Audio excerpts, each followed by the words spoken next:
Hi friends, welcome back to my YouTube channel. ಇದು last ವಿಡಿಯೋದು continuation video ಅಂತಲೇ ಹೇಳ್ಬೋದು. ಈ ವಿಡಿಯೋಗಿಂತ ಮುಂಚೆ ನಾನು ಹಿಂದೆ ಒಂದು ವಿಡಿಯೋನ ಅಪ್ಲೋಡ್ ಮಾಡಿದ್ದೆ, Bangalore to Goa flight journey ಅಂತ ಹೇಳ್ಬಿಟ್ಟು. ಇನ್ನೂ ಯಾರಾದರೂ ವಿಡಿಯೋನ ನೋಡಿಲ್ಲ ಅಂದರೆ ಆ ವಿಡಿಯೋನ ನೋಡ್ಕೊಂಡು ಬನ್ನಿ. ಈ ವಿಡಿಯೋದಲ್ಲಿ ನಾನು ಡಿಸ್ಕ್ರಿಪ್ಷನಲ್ಲಿ ಆ ವಿಡಿಯೋದು ಲಿಂಕ್ನ ಮೆನ್ಷನ್ ಮಾಡಿರ್ತೀನಿ. ಇದು ಗೋವಾ ಏರ್ಪೋರ್ಟು. ಸೊ ನಾವೆಲ್ಲ ಏರ್ಪೋರ್ಟಲ್ಲೇ ಒಂದು ಟ್ಯಾಕ್ಸಿನ ತೊಗೊಂಡ್ಬಿಟ್ಟು ನಮ್ಮ ರೂಮ್ಗೆ ಅಂತೇಳಿ ಹೋಗ್ತಾ ಇದ್ದೀವಿ.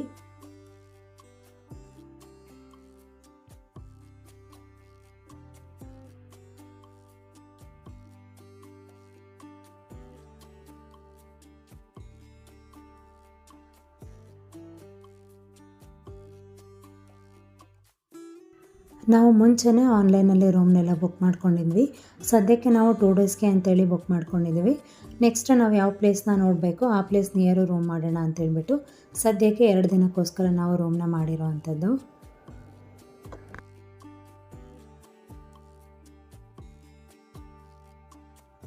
ನಮಗೆ ಟ್ಯಾಕ್ಸಿ ಡ್ರೈವರ್ ಸಿಕ್ಕಿದ್ರಲ್ಲ, ಅವ್ರು ಕೂಡ ಕನ್ನಡದವರು.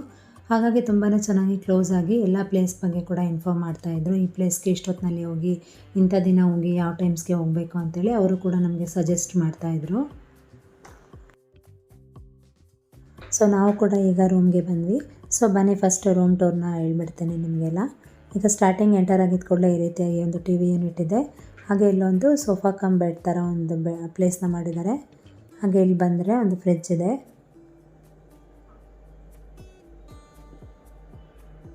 ನೆಕ್ಸ್ಟ್ ಹೀಗೆ ಬಂದು ಡೈನಿಂಗ್ ಏರಿಯಾ ಬರುತ್ತೆ. ಹಾಗೆ ಇದು ಕಿಚನ್ನು.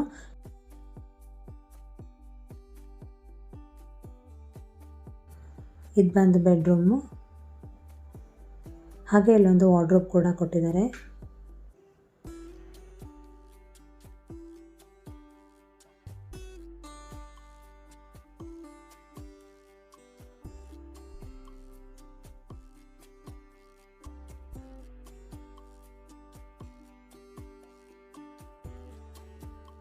ಹೀಗೆ ಎಂಟರ್ ಆಗಿದ್ದ ಕೂಡಲೇ ಲೆಫ್ಟ್ ಸೈಡ್ಗೆ ಇಲ್ಲಿ ಬಾಲ್ಕನಿ ಸಿಗುತ್ತೆ. ಬಾಲ್ಕನಿಯಿಂದ ವ್ಯೂ ಅಂತೂ ತುಂಬಾ ಚೆನ್ನಾಗಿ ಕಾಣ್ತಾ ಇತ್ತು.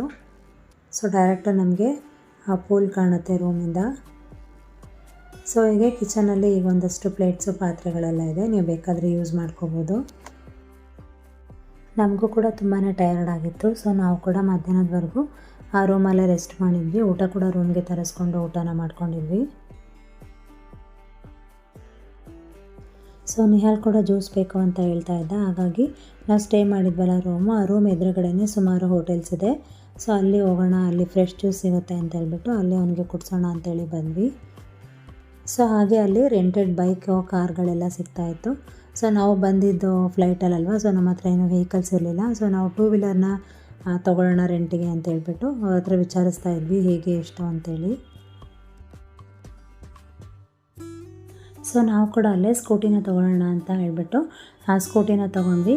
ಅಲ್ಲಿದ್ದು ಪರ್ ಡೇ 500 ರುಪೀಸು, ಅಂದರೆ 12 ಅವರ್ಸಿಗಷ್ಟೇ. ಮಾರ್ನಿಂಗ್ 9 o'clockಗೆ ನಾವು ಗಾಡಿ ತೊಗೊಂಡ್ರೆ ನೈಟ್ 9 o'clock ಒಳಗೆ ರಿಟರ್ನ್ ಮಾಡಬೇಕು. ಇನ್ ಕೇಸ್ 1 hour 2 hour ಏನಾದರೂ ಲೇಟ್ ಆದರೂ ಅಷ್ಟೇ 300 ರುಪೀಸ್ ಫೈನ್ ಅಂತ ಕೊಡಬೇಕಾಗತ್ತೆ. ನೀವು 2 ದಿನಕ್ಕೆ ಏನಾದರೂ ತೊಗೊಂಡ್ರೆ ಅದು ಕ್ಯಾರಿ ಆಗುತ್ತೆ. ಸೊ ನಾವು ತೊಗೊಳ್ತಾ ಇರೋದು ಗಾಡಿನ ಮಧ್ಯಾಹ್ನ, ಆದರೂ ಕೂಡ ಅವರು ಏನೂ ಕೂಡ ಡಿಸ್ಕೌಂಟ್ ಆಗಲಿ ಮತ್ತೊಂದು ಏನೂ ಇರಲಿಲ್ಲ. ಅವತ್ತಿಗೂ ಕೂಡ ನಾವು 500 ರುಪೀಸ್ ಪೇ ಮಾಡಬೇಕಿತ್ತು. ಈಗ ಮಧ್ಯಾಹ್ನ 3 ಗಂಟೆಗೆ ಗಾಡಿ ತೊಗೊಂಡ್ರೂ ಕೂಡ ನೈಟ್ ನಾವು 9 o'clock ಎಲ್ಲ ವಾಪಸ್ ಕೊಡಬೇಕಿತ್ತು. ಸೊ ಹಾಗಾಗಿ ನಾವು ಹೇಗೂ 2 ದಿನ ಇರ್ತೀವಲ್ವ ಈ ರೂಮಲ್ಲಿ ಅಂತ ಹೇಳ್ಬಿಟ್ಟು 2 ದಿನಕ್ಕೋಸ್ಕರ ಗಾಡಿನ ತೊಗೊಂಡ್ವಿ 1000 ರುಪೀಸ್ ಕೊಟ್ಬಿಟ್ಟು. ಸೊ ನಾವು ಇವತ್ತು ಮಧ್ಯಾಹ್ನ ತೊಗೊಳ್ತಿರೋದ್ರಿಂದ ನಾಳೆ ರಾತ್ರಿ 9 ಗಂಟೆಗೆ ನಾವು ಗಾಡಿ ರಿಟರ್ನ್ ಮಾಡಬೇಕಾಗತ್ತೆ. ಸೊ ನಾವು ಪೆಟ್ರೋಲ್ ಬಂಕ್ನ ಹುಡ್ಕೊಂಡು ಹೊರಟ್ವಿ. ಅಲ್ಲೇ ವಿಚಾರಿಸಿದ್ವಿ ಎಲ್ಲಿದೆ ಪೆಟ್ರೋಲ್ ಬಂಕ್ ಅಂತೇಳಿ. ಇಲ್ಲೇ ನಿಯರ್ ಇದೆ ಅಂತ ಹೇಳ್ಬಿಟ್ಟು ಅವ್ರು ಹೇಳಿದ್ರು. ಅಲ್ಲಿಗೆ ಹೋಗ್ತಾ ಇದ್ದೀವಿ ಈಗ.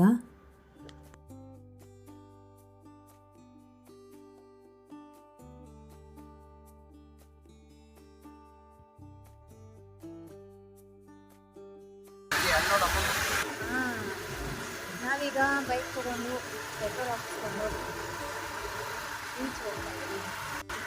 ಈಗ ನಾವು ಹೋಗ್ತಿರೋಂಥದ್ದು ಕೊಲ್ವಾ ಬೀಚು. ಬನ್ನಿ ಹೇಗಿದೆ ಎಂದು ನೋಡೋಣ.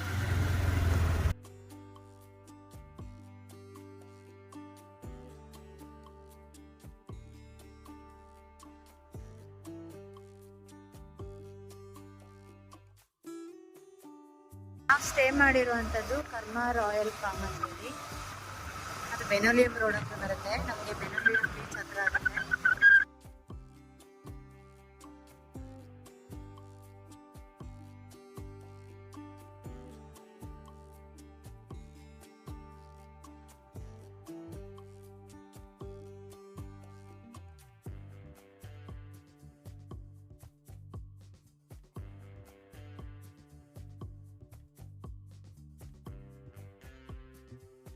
ನಾವು ಹೀಗೆ ಬೀಚ್ಗೆ ಹೋಗುವಾಗ ದಾರಿಲಿ ಸುಮಾರು ಈ ರೀತಿಯಾದಂತಹ ಶಾಪ್ಸ್ ಎಲ್ಲ ಸಿಗುತ್ತೆ.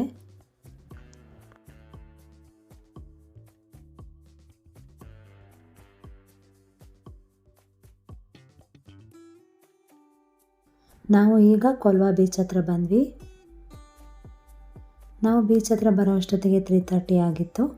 ಸೊ ನೋಡಬೇಕು ನಿಹಾಲ್ ಬೀಚಲ್ಲಿ ಆಡ್ತಾನೆ ಏನೋ ಅಂತ. ಯಾಕಂದರೆ ಲಾಸ್ಟ್ ಇಯರ್ ಎಲ್ಲ ಸ್ವಲ್ಪ ಹೆದ್ರುಕೊಂಡಿದ್ದ.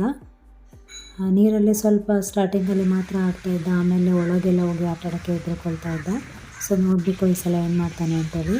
ಬಟ್ ಫುಲ್ಲು ಜೋಶಲ್ಲಂತೂ ಹೋಗ್ತಾ ಇದ್ದಾನೆ ಬೀಚ್ ಕಡೆಗೆ.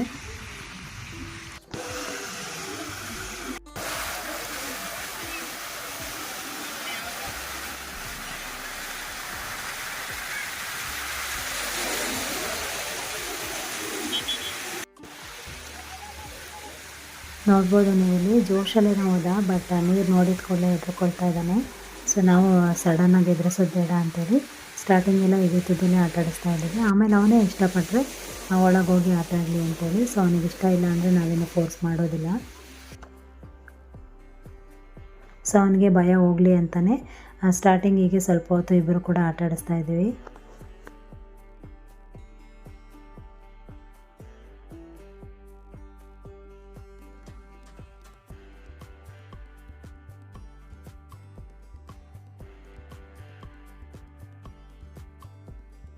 ಸ್ಟಾರ್ಟಿಂಗು ನೀರ ಹತ್ರ ಹೋಗೋಕ್ಕೆ ಹೆದ್ರುಕೊಳ್ತಾ ಇದ್ದ.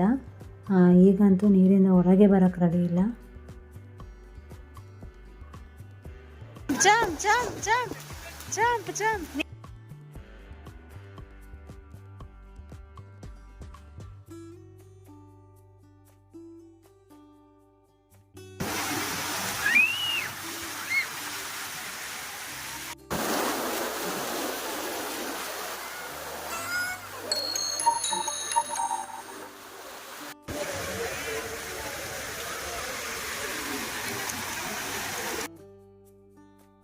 ಹಾಗೆ ಇಲ್ಲಿ ಕೆಲವೊಂದು ವಾಟರ್ ಸ್ಪೋರ್ಟ್ಸ್ಗಳೆಲ್ಲ ಇತ್ತು.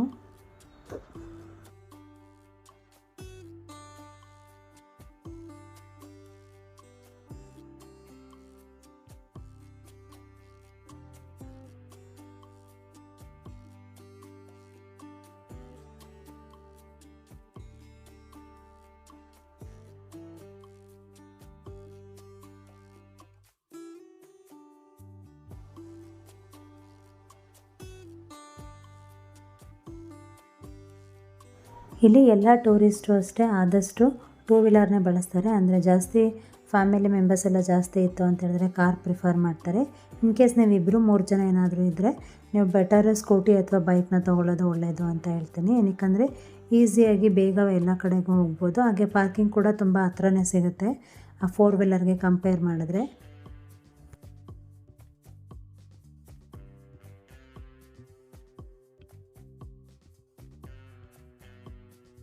ನಾವೀಗ ಕೊಲ್ವಾ ಬೀಚಿಂದ ಬೆನೋಲಿಯಂ ಬೀಚ್ಗೆ ಹೋಗ್ತಾ ಇದ್ದೀವಿ.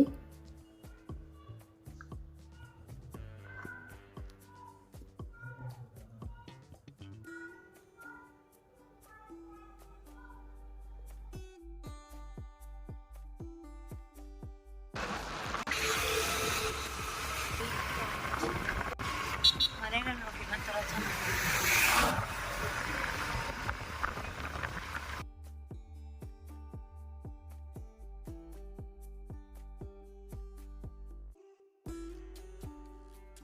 ನಾವು ಯಾವುದೇ ಬೀಚ್ಗೆ ಹೋಗುವಾಗಲೂ ಅಷ್ಟೇ, ಹೋಗುವಾಗ ದಾರಿಲೇ ತುಂಬಾ ಶಾಪ್ಗಳೆಲ್ಲ ಸಿಗುತ್ತೆ. ಇನ್ ಕೇಸ್ ನೀವೇನಾದರೂ ಬೀಚಲ್ಲಿ ಆಡೋ ಅಂತಹ ಬಟ್ಟೆನ ಕ್ಯಾರಿ ಮಾಡಿಲ್ಲ ಅಂತ ಹೇಳಿದ್ರೆ ಆ ಶಾಪಲ್ಲೂ ಕೂಡ ನೀವು ಬೈ ಮಾಡ್ಬೋದು.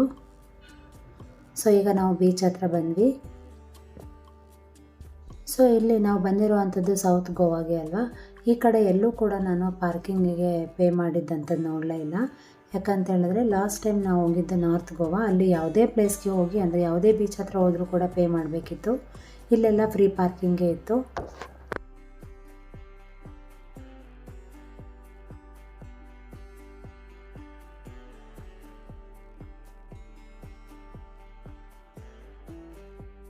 ಸೊ ಈ ಬೆನಲಿಯಂ ಬೀಚಲ್ಲಿ ನೈಟ್ ಪಾರ್ಟಿ ಎಲ್ಲ ತುಂಬಾ ಚೆನ್ನಾಗಿರುತ್ತೆ ಅಂತ ಹೇಳ್ತಾಯಿದ್ರು.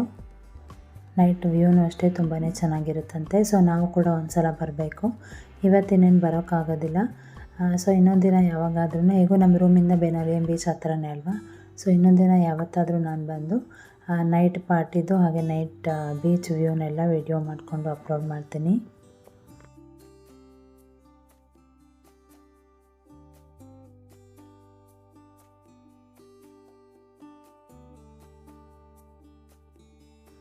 ಈವ್ನಿಂಗ್ ವ್ಯೂನು ಅಷ್ಟೇ ನೋಡಿ ತುಂಬಾ ಚೆನ್ನಾಗಿ ಕಾಣ್ತಾ ಇದೆ.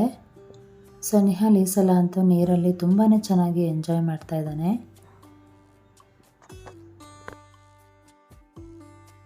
ನಿಹಾಲ್ಗೆ ಒಂದು ಸಲ ಈ ರೀತಿ ಆಟ ಆಡ್ಸೋದಕ್ಕೆ ಮತ್ತೆ ಇದೇ ರೀತಿ ಆಟ ಆಡಿಸು ಅಂತ ಹೇಳ್ತಾ ಇದ್ದ. ಹಾಗೆ ನಿಹಾಲ್ಗೆ ಇಲ್ಲಿ ಸುಮಾರು ಮಕ್ಕಳೆಲ್ಲ ಪರಿಚಯ ಆದರು. ಅವ್ರ ಜೊತೆ ಎಲ್ಲ ತುಂಬಾ ಚೆನ್ನಾಗಿ ಬೀಚಲ್ಲಿ ಆಟ ಆಡ್ತಾ ಇದ್ದ.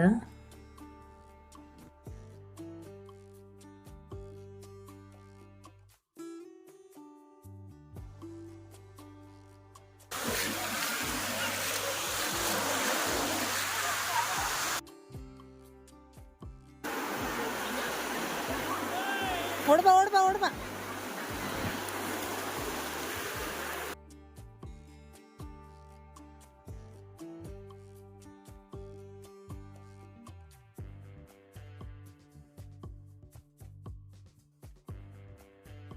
ನಾವು ಈ ಬೀಚಲ್ಲೆಲ್ಲ ಆಟ ಆಡಿಕೊಂಡು ಅಲ್ಲಿಂದ ಹೊರಟ್ವಿ. ಹಾಗೆ ಹೋಗುವಾಗ ನಮಗೆ ದಾರಿಲಿ ಹೀಗೆ ಚಾಟ್ಸ್ ಕೂಡ ಸಿಕ್ತು. ಅಲ್ಲೇ ಕೂಡ ತಿಂದ್ಕೊಂಡು ನಾವು ಅಲ್ಲಿಂದ ನೆಕ್ಸ್ಟ್ ಹೊರಟಿದ್ದಂಥದ್ದು ಝೂರಿ ಬೀಚ್ಗೆ.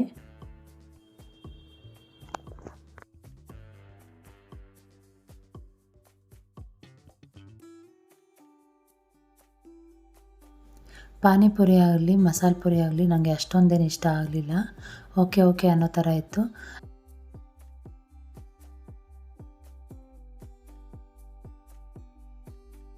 ನಾನು ಫುಡ್ ವಿಷಯದಲ್ಲಿ ಸ್ವಲ್ಪ ಸೆಲೆಕ್ಟ್ ಮಾಡ್ತೀನಿ ಅಂತಲೇ ಹೇಳ್ಬೋದು. ಅಂದರೆ ಎಲ್ಲ ಥರ ಫುಡ್ನೂ ಅಷ್ಟು ಇಷ್ಟಪಡೋದಿಲ್ಲ. ಟೇಸ್ಟ್ ಚೆನ್ನಾಗಿದ್ದರೆ ಅದೇನೇ ಆಗಿದ್ರೂ ಕೂಡ ತಿಂತೀನಿ. ಸೊ ಹಾಗಾಗಿ ನಂಗೆ ಈ ರೀತಿ ಏನಾದ್ರು ಹೊರಗಡೆ ಟ್ರಿಪ್ ಅಂದರೆ ಆದಷ್ಟು ಫ್ರೂಟ್ಸ್ನೇ ತಿನ್ನೋದು. ಫುಡ್ ಟೇಸ್ಟ್ ಚೆನ್ನಾಗಿದ್ದರೆ ಊಟ ಮಾಡ್ತೀನಿ ಚೆನ್ನಾಗೇ. ಇನ್ ಕೇಸ್ ಇಷ್ಟ ಆಗಿಲ್ಲ ಅಂತ ಹೇಳಿದ್ರೆ ಆದಷ್ಟು ಚಾಟ್ಸು ಜ್ಯೂಸು ಫ್ರೂಟ್ಸು ಇದೇ ರೀತಿ ತಿನ್ನೋದು. ಇದೇ ನೋಡಿ ಝೂರಿ ಬೀಚ್. ನಾವು ಕೊಲ್ವಾ ಬೀಚು ಹಾಗೆ ಬೆನಲಿಯಂ ಬೀಚ್ ಎರಡರಲ್ಲೂ ಕೂಡ ಆಟ ಆಡಿದ್ವಿ. ಸೊ ಹಾಗಾಗಿ ಇಲ್ಲೇನು ಆಟ ಆಡಬೇಕು ಅಂತ ಅನ್ನಿಸ್ತಾ ಇರಲಿಲ್ಲ. ಹಾಗೆ ಸಂಜೆ ಬೇರೆ ಆಗಿತ್ತಲ್ವ, ಚಳಿ ಆಗುತ್ತೆ ಅಂಥೇಳಿ ಪಾಪನೂ ಕೂಡ ನೀರಲ್ಲೇನು ಆಟ ಆಡೋಕ್ಕೆ ಬಿಡಲಿಲ್ಲ. ಅವನೇ ಆ ಎರಡು ಬೀಚಲ್ಲೂ ಆಟ ಆಡಿ ಸ್ವಲ್ಪ ಕಾಲು ನೋವು ಅಂತ ಕೂಡ ಹೇಳ್ತಾ ಇದ್ದ. ಸೊ ಇಲ್ಲಿ ಮರಳ ಮೇಲೆ ಕೂಡ ನಡೀಲಿಲ್ಲ ಕಾಲು ನೋವು ಅಂಥೇಳಿ.